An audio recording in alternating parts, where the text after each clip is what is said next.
Dear friends, మన కార్లో ప్రతి సంవత్సరం ఒక పార్ట్ని మాత్రం మెయింటెనెన్స్ కింద మార్చాల్సిన అవసరం ఉంది.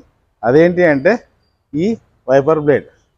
ఎందుకంటే ప్రతి సంవత్సరం ఎందుకు మార్చాల్సిన అవసరం ఉంది అంటే ఈ వైపర్ బ్లేడ్ ఫ్లెక్సిబుల్గా స్మూత్ రబ్బర్తో చేయబడ్డది. ఎందుకు అంటే ఈ గ్లాస్ మీద ఆపరేట్ అవుతుంది కాబట్టి, అంత స్మూత్గా ఉంటుంది కాబట్టి అంత త్వరగా కూడా ఖరాబ్ అవుతుంది.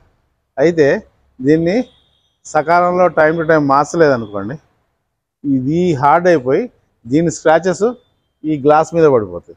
ఈ గ్లాస్ మీద స్క్రాచెస్ పడిపోతే మీకు క్లియర్ విజన్ అనేది ఉండదు, మీకు క్లియర్గా ముందు వస్తువులు కనబడడం జరగదు. అలాంటి పరిస్థితిలో మీరు తప్పనిసరి ఈ గ్లాసుని చేంజ్ చేయాల్సిన అవసరం ఉంటుంది. ఈ వైపర్ బ్లేడ్ కాస్ట్ రమారమి ఒక 400 నుంచి 500 వరకు ఉంటుంది, రెండు కలిపి, ఇది అది.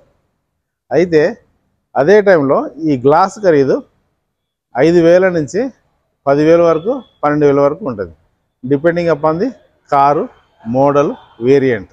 అయితే ఈ చిన్న కాస్ట్ ఉన్న ఈ వైపర్ బ్లేడ్ని మీరు టైం టు టైం మార్చిననుకోండి, ఈ పెద్ద హెవీ కాస్ట్ ఉన్న గ్లాస్ని మార్చాల్సిన అవసరం మీకు రాకపోవచ్చు. దీన్ని మీరు ఈ విధంగా అవాయిడ్ చేయాలి. ఈ వైపర్ బ్లేడ్ ఎలాగో ప్రతి సంవత్సరం మారుస్తున్నాం, కానీ ఎప్పుడు మార్చాలి అన్న దాని విషయానికి వస్తే మీరు ప్రతి రెయినీ సీజన్ వర్షాకాలం మొదలయ్యే ముందు మార్చుకోవడం బెస్ట్. అలా మార్చినప్పుడు ఆ ఇయర్లో వచ్చే వర్షాకాలం సీజన్ మొత్తం ఇది ప్రాపర్గా యూటిలైజ్ అయిపోద్ది. మళ్ళీ వచ్చే సంవత్సరం వరకు ఇది హార్డ్ అయిపోయి ఉండొచ్చు. అందుకోసమే వర్షాలు స్టార్ట్ అయ్యే ముందర మీరు మార్చుకున్నారు అనుకోండి, మీకు పూర్తిగా ఆ సీజన్ మొత్తం ఈ పని చేస్తుంటే మీకు యూటిలైజేషన్ అయింది. ఇది మాత్రం మీరు గుర్తుపెట్టుకోండి. Thank you.